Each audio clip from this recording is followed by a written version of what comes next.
What's going on, guys? My name is Lost, and welcome to another Kingdom Hearts Unicorns video. So, in this video, we are going to be following a guide made by my buddy Badger, which pretty much is going to help out a lot of players out because every single person, either on YouTube, social media, anywhere that you can think of where you can ask which metals it is that you should trade, which Keyblades should you focus on, just like the basic questions that any new player, or just like any player in general, would typically asks, for help. So I do have Badger with me, which he's gonna be explaining his guide to power to so that you guys can fully understand as to how things work. He's gonna talk about it. I'm gonna play around with my mouse, and we're gonna go on from there. So, Badge, you take the lead. Go ahead and let everybody know how your guide works. And this guide will be in the description for you guys to definitely check out, to use, and whatnot, etc., etc. So, go ahead, man. What's going on, you lovely people? Thank you, Lots, for having me to explain this. I made this after seeing countless posts on the Facebook page. Oh, which one should I evolve? Which one is worth making a 7-star, or so on. It's like, you know what? I should just make a guide. I'm gonna post it on here a couple times, and maybe people can just answer their own damn questions. I mean, I've gotten some good feedback from it so far. So, I mean, I've shared it with Aaron, Damo, Spinebreaker, and now obviously shared it with Lost. But kind of going off the beginning of it, the trait ranks, I broke down every single trait for each of the three main categories, PvP, PvE, /Kali, and then rating, and their importance for those respective gameplays. I gave each trait a number value, like a point value. Extra attack being by far the best trait you could possibly have on any metal. Extra attack is always what you want. It has a point value of 15. And at the very bottom is HP. HP serves very minimal purpose, does nothing in PvP. Nowadays, everything in PvE or Coliseum is going to one-shot you, so it doesn't do you much there. Really, the only reason you would ever want HP is if you can't take out a raid boss and you want to turtle it, which I guess is an option, but isn't really recommended in my opinion. So I mean, I put it above the useless category there, but it's still kind of useless. HP really is by far the worst trait in my opinion. Yeah. I ranked ground just barely above strength because I mean strength is better in PvP. Lost has done a test with, I believe it was the Setzer medal. Yeah. You did a test on that Yeah. a couple months ago. But ground definitely has strength beat in PvE and Coliseum. But strength does have more value in rating because ground does nothing in rating. But as you can see here, all the traits are ranked in order by their importance. There's an asterisk by raid because raid is only useful in rating, nothing else. And to the right of that is the guide to evolution rules, which is, this might be a little bit confusing, which is probably going to be the bulk of the explanation here. I did tiers 4 through 8, but I basically ignored tier 4 because the only tier 4s that you really want to evolve are prime metals, if you didn't pull the 7-star already. For tier 5, I would highly recommend not evolving it unless you absolutely have to for a sub-slot, or if you have nothing else to evolve. Don't evolve anything lower than a 16 trait score, which if you have extra attack, you just need defense to make it really worth evolving, or anything else really. Even being 15 is still probably worth evolving, but if you were to say have strength and aerial, not the greatest traits, but it's still usable in certain situations. I mean, that 16 is the minimum for tier 5. Yeah, and that trait scores system is what pretty much everybody follows from the trait rankings that's on the left. Exactly. And then I put the minimum single target / random and then minimum AoE multipliers. I don't like how a lot of like Cage Insider, Cox Tracker, they use those really inflated multipliers because I think the new high score challenge medals have like a 54 point something multiplier. I don't like how they do that because copy medals completely blow that out the water. Oh, for sure. Because copy medals have different gilts than the actual medals themselves, so that can easily change. So I Yeah. focus on the in-game multiplier here Mhm. because it's a lot easier to follow than having to do a bunch of percentage math in your head, which I don't want to do. So focusing on tier 5 here, a 12.25 for single target as a tier 5. If you have nothing better, I think this is just barely below, I think, HD Ursula. I think she has like a 12.4, 12.5 or something. Yeah, something like that. I think anything lower than Ursula, I really wouldn't evolve unless you have no better options. For AoE, AoE is tough to 7-star because it's not. I focus on PvP first because that's how you're going to get most of your tickets to make 7-stars, and you're going to want to keep doing that to stay up with the meta. But for AoE, I wouldn't do anything less than an 8.5. There are exceptions to each of the tiers, except for tier 8, because there's a couple medals that have more trait slots than their respective tiers normally have, like the Dryform Soras or Toon medals. They each have 3, Mhm. whereas tier 5s traditionally only have 2. There's a couple tier 6s here, like Tifa and Aerith, QR11, Shion, Sephiroth EX, that only have 2 trait slots for whatever reason. I mean, I'd prefer Shion had 3 trait slots, that'd be nice, but Mhm. she doesn't. And then there's the KH2 nominate. If you pulled it boosted, had 4 trade slots, I think. Was it 4 or 5? I think it was It was 5. 4. Yeah, I think it was 5 It was actually. 4 or 5, but it was a lot. Yeah, A it was lot like more the than tier 7 introduction, did. pretty much, of what Which was to come. if you did pull a KH2 boosted nominee, props to you because that thing is great, and I kind of wish I had that. But moving on from that, if you have any questions, post them in the comment section down below, and I'll be happy to answer them. Lost can do the same. Mhm. We're going to move on to the Keyblade ranks and must-haves. I broke down each Keyblade into tiers of strength. Obviously, being the top tier, Fairy Stars, no question. If you don't think Fairy Stars is the best Keyblade, I don't know what's wrong with you, but you should get that checked out. Followed by Stroke of Midnight and Starlight. They have the best multipliers. They have the most flexibility with their slots in terms of medals that are currently in the meta. Mhm. I mean, Upright Power, for example, doesn't fit any of these because Upright Power isn't really. There aren't a ton of Upright Power medals that are really worth using outside of the pet slot, which is kind of why I put Olympia in the second tier. Even though it has good multipliers, Upright Power isn't a great attribute at the moment. Yeah, it's not really used too often. I mean, it's like mainly the 2 attributes right now. It's like magic and speed. Yeah. But there are 4 tiers here. The very bottom tier, to no one's surprise, 3 wishes, Treasure Trove, and Lady Luck. Lady Luck at the bottom because it is trash. It's my favorite. But oh, it's everyone's favorite. I mean, when it comes up in PvP, I'm just so excited. But I mean, you can see that on the left, the ranks and their tiers respectively in order. But what gets kind of complicated is all this mess here to the right of it. The uprights and reverse must-haves, because there are a couple Keyblades you can run upright and reverse, Yeah. like Fairy Stars. Yeah. I actually prefer to run Fairy Stars as a reverse blade, because reverse power is one of my strongest attributes. And because I have a nominate Kai or Plus, whatever version you have, whatever you want to call it, followed by my Syax, which tears up Colosseum, and I love it. But I listed every single medal that you need to run a upright or reverse for that specific Keyblade, if it is possible. Mhm. Which, for a lot of them, it isn't possible. Like, you can't run an upright Dark Gnom effectively. I mean, I guess you technically could, but effectively not so much. Or reversed Olympia, it's just not possible. Mhm. But a lot of these involve copy medals, and I know some copy medals you can't get anymore, like the Dusk and the Phantom.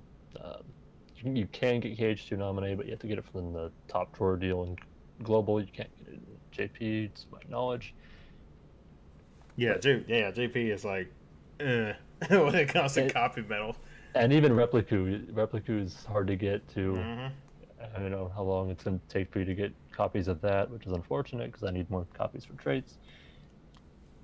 But you can see, like, if you want to look at Divine Rose here, you need at least 2 upright magic medals. That's a given. You can't do without those. Yeah. If you want to run an upright, you need a Phantom. I guess you could run Beagle Boys, but I mean that's a tier 3. Effectively, it's not. I guess you could. Yeah, but and for reverse, you gotta have copy medals. Yeah, and these are just like examples of like what you could use in a Keyblade and whatnot. This is not like something where it's just like you need to have like this medal and this medal. This is to kind of give you guys like an idea as to how to work out when it comes to like Keyblade setups and whatnot. Like if you're new and you don't know how like to make a Keyblade, and even if you're not new and you don't know how to make a Keyblade effectively for PvP or for whatever reason, if you're not doing PvP, the top 3 are the ones you want to focus on because they're the strongest multipliers in that order. I'm not a big fan of Starlight because the multipliers aren't that great. They were with the booster, but they don't have the booster anymore. But Fairy Stars, highest multipliers, easiest to work with for upright and reverse. Definitely the Keyblade of choice. Stroke of Midnight is actually my most underrated Keyblade in my opinion, because even before Phantom, but now that we have Phantom, that Keyblade is quite fucking good. Pardon my language, but it's really damn good. Like I actually finished Coliseum before the 7-star update, and Stroke of Midnight is what brought me there. Like I finished every single tier, and Stroke of Midnight is how I did it. But yeah, I mean, this isn't like it does say must-have, which you kind of do have to have them, but it's basically a guide to show you like, what you should try to get and how to set up the Keyblade. Like you could always do key art beginnings instead of HG nominate in depending on the order on Divine Rose or whatever other Keyblade. It's subject to change to whatever you have trait-wise, because this is kind of going off whatever medals you have that don't have any traits at all. Because if you have a really good traded HG nominate, but shit on your key art beginnings or coming, whatever it is in JP, they're differently named. Yeah. I would use one of the better traits, obviously. But moving on from there, we have the medal ranks. I broke every medal from tier 5 through tier 8 down, and right below the medal ranks you can see this long ass graph spreadsheet of all the medals tier 5 through 8. I gave every single medal a grade, starting from complete trash, which that's self-explanatory, and I highlighted the ones that are global and JP only. They basically range from trash to god tier, which god tier is only tier 8s, and I believe there's only 4, which would be KH3 Riku, Super Burst Sephiroth, and then Kairi and Chiani X Kai plus whatever. Above that is a League of Their Own, which I don't really count in the list of ranks because those are only copy medals and nominate Kai, only because they do something completely different from every other medal, and they're very flexible. Yeah. But if you want to look through tier 8 here, obviously the first one on here is Super Burst Sephiroth. Highlighted in red because Global does not have it as yet at the time of recording this video. It has a god tier, obviously depending on, if you don't have to evolve because it will become 7-star. But right below that is Axel Kai. He's graded as a heavy hitter for AoE only. He's not a great PvP medal at all. And his multiplier is like 9.4, I think. It's good for AoE. Like, actually really good AoE medal. Great for Coliseum if you got good traits on it. But for PvP, not something I would be in a hurry to evolve. Jack and Bob Bob. And I specifically wrote Jack and Bob Bob because of Aaron. And during our podcast, he misspoke and said Jack and Bob Bob instead of Bob and Jack Jack. And we will never let him forget it. So Aaron, when you listen to this, I am not sorry. He and Boss Zemnis right below him, and Cloud and Leon, all got the grade of a nuke because they have the highest multiplier in the game. Yeah. Nuke is given to the strongest medals of their respective tier. Like you will see a couple nukes in tier 5. Terra B is a nuke for tier 5s because he has a great multiplier. Yeah. Goofy. I believe it's Illustrated Goofy in tier 6. the high score challenge medal, fantastic multiplier. Mm. Um, a lot of the VIP medals were either trash or average or special. Like they don't really do much. I think Zexian Kai, fixed damage medal, but he has paralysis 2 max. So I gave him the special title, the special grade. Mm-hmm. He has his uses, but for the most part, he's not that great. Okay. What I think will be somewhat controversial here are the stained glass medals, especially stained glass 7 through 9. I gave a heavy hitter / special 2. Because while they have a decent multiplier, they have to be in the beginning of the Keyblade, which yes, they do give max buffs, but for the most part, the beginning of Keyblades have fairly low multipliers. Which is part of the reason why Lady Luck is ranked so low, because its best multiplier is at the very beginning, which makes no fucking sense. Mm-hmm. So, we're going to go off Stained Glass 7, which is Terra. Upright Power, like we said earlier, isn't great in terms of like where he fits for most Keyblades. He is a good buffer. All of these are great buffers. And in terms of damage, they're okay. They're not special. Like, if you have nothing else to evolve into your 8, which I'm guessing for the most part isn't most people's situation, Mm-hmm. I would look at something else. And those are just like examples of whatnot, of how you can follow like this part of the graph and everything with like medal rankings to kind of give you like an idea of sorts of like which medals it is that you would want to implement on the Keyblade, or which ones you would like to focus on like for the future if you wanted to like say 7-star it. But of course you know, there are some exceptions to whenever you do make 7 stars as well. I mean, usually most nuke medals, even if you do get bad trades, they do still do some good damage, even if you don't have the perfect traits on them. I know I can vouch for that because I had to take, can. yeah, take example like my Cloud and Leon.